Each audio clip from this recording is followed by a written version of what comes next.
It's a wireless car parking monitoring system. So you have a car parking sensor in each individual space in a car park, and it monitors the occupancy of the car park, of each car in the car park.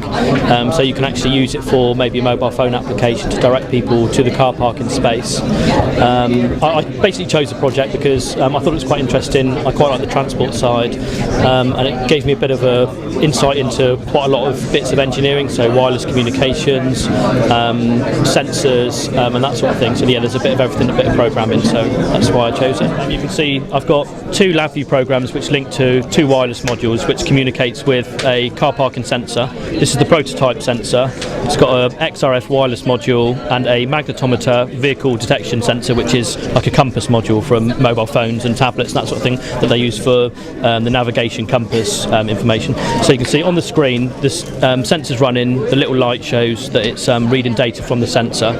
You can see it's linked to space 0, which is showing an empty space with a little disabled icon. If I move the dummy vehicle over the sensor, you can see that eventually it takes about 15 seconds when it feels the information from the sensor, but it will hopefully update the sensor on the screen, and it will show you the little car, and I can move it away and it will do the same. And this is updating the amount of spaces, occupancy information, and also you've got this debugging information, because every minute that this time rolls over on the clock, it updates onto the left-hand corner, and then the debugging information updates every minute, so you can monitor when a vehicle sensor disappears and arrives again on the sensor, and that shows you the system as a whole.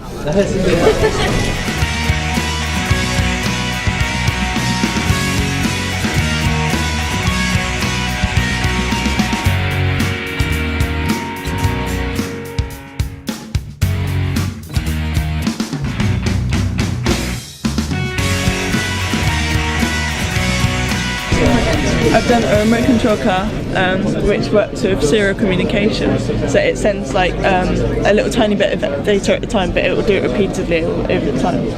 I've done a microcontroller board which controls the whole car, and then I did a motor board which controls the wheels, and then I put transceivers in which so you can talk with the computer, and then I've got a camera on board which allows you to see the images. It sends static images, not video at the moment, but like the view is to say if there was a fire in a building, instead which at risk of collapse, you could send the car in instead of sending someone in, so it would save lives. I've worked with LabVIEW to sort out the camera, so every time I start it up I have to initialize it, because the transceivers work at a lower baud rate than what the camera does, so you have to take the cameras down every time. So once I've done that, I can then start taking photographs every time and also make the car move around. My project is an automated airsoft turret. The idea is to use it in military simulation events, and it tracks specific colours. So the enemy team is wearing red, it will track the colour red, and once it's found that colour, it will fire upon the target. The market is sports enthusiasts and military simulation event goers. Uses OpenCV and a webcam off the shelf. It's completely Wi-Fi driven. You can control it using a smartphone or a tablet or a laptop. You can put it down in the battlefield, and you can use it as a point defense weapon during a military simulation event.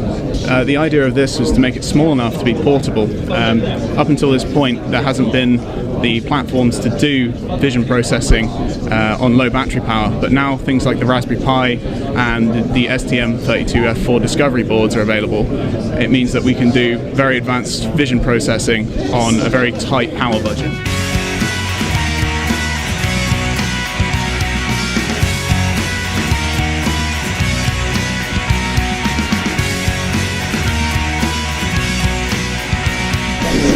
My project is called ProSec.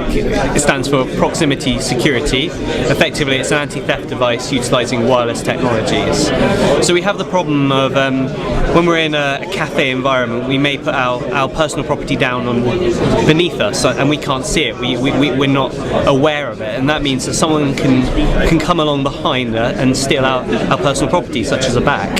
Therefore, this device uses radio frequency transmission to detect when the device is out of range, when the personal property is out of range of a person, and sets off an alarm. So effectively you have two devices, you have a master and a slave. The master goes on your person and controls most of the aspects of the project, the project, and the slave goes in the bag and effectively is the alarm system device. So here we have the master unit and we have the slave unit. So what happens is when the slave unit goes out of range, the master will start probating. Shortly after, the slave will start going off. You can reset this.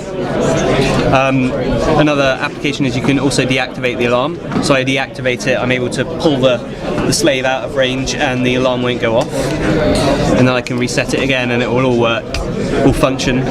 It's also got a low battery detection circuit where there's a couple of LEDs here which will go off when the battery reaches a certain threshold. Okay, so my project is a digital audio mixer where I'm taking 4 channels of digital analog audio in, converting it to digital, doing some processing on it, and then converting it back into analog to speakers, headphones, as you can see here. So audio comes in to the box here, comes into the board, and there's an analog or digitally controlled analog preamplifier. It comes in, it gets band limited to 48 or 24K, there's a 48K system running, and it goes from the ADC into the processor, where it comes in the digital domain, if you like, and then I can control the preamp gain, I can mute the system, and then I can control the trim, and I can control the filters as well. On each channel in and out there is one digital filter, where I can, if I swap this around a little bit, that's in mono mode, okay? So I can control the gain of the filter, and I can sweep the center frequency of the filter. I can hear it go bang as well. And I can control the bandwidth of the filter, so I can make it really tight, and it can be a really resonant filter, or I can cut that by 20 decibels. I can make it a wide bandwidth, and I can create sort of a phasing effect, and that can be used to take out unwanted frequencies, boost wanted frequencies that are a bit lacking, and yeah, I can sort of create a small mix of channels for 4 different output channels.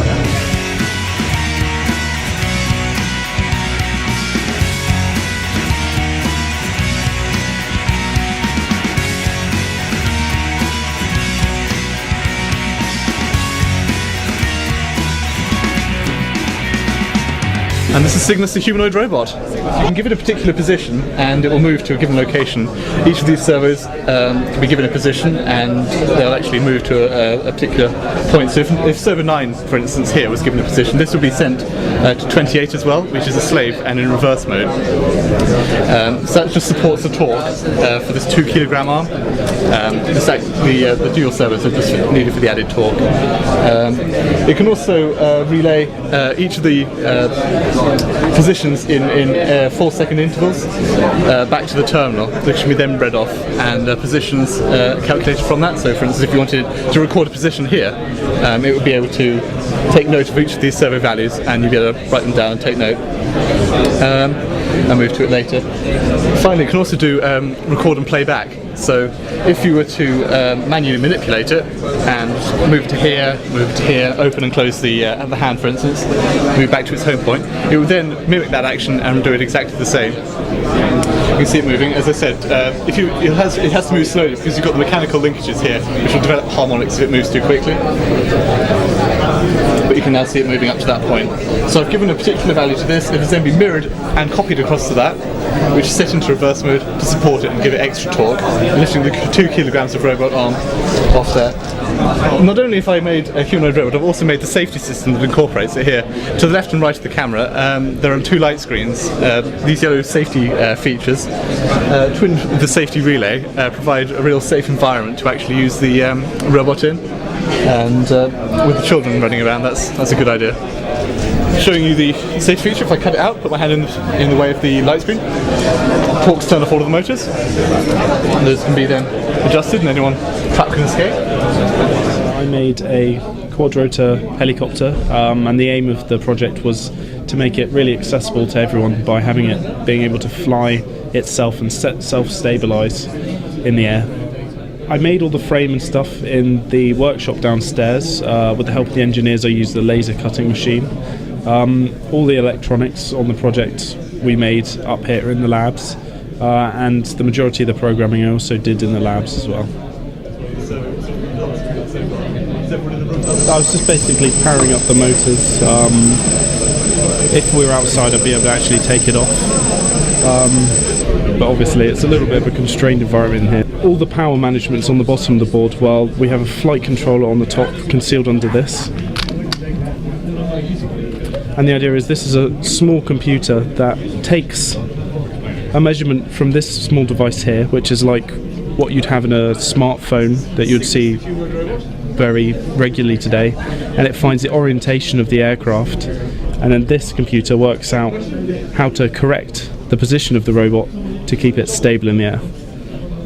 It's a switch mode power supply, generally used across the industry for being quite an efficient design, and I've done my own kind of take on it that was influenced by my placement in the aerospace industry. Basically what I've done is I've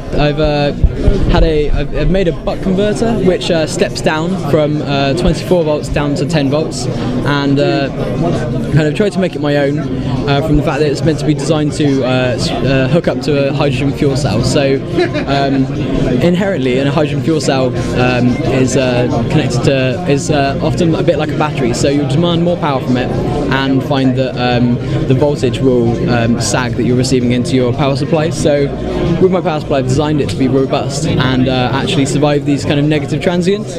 For this, actually, the application would be perhaps for an aircraft. So it's for basically backup power of an aircraft where perhaps all else has failed, and the hydrogen fuel cell is being used to keep kind of safety critical equipment functioning correctly and allow kind of safe operation of the plane into kind of descent. Essentially, I've designed it so that so it's got a single input power rail, like to save kind of wiring and so on aircraft, because often some of the biggest issues with an aircraft will be for having a large amount of wiring across being distributed across the aircraft.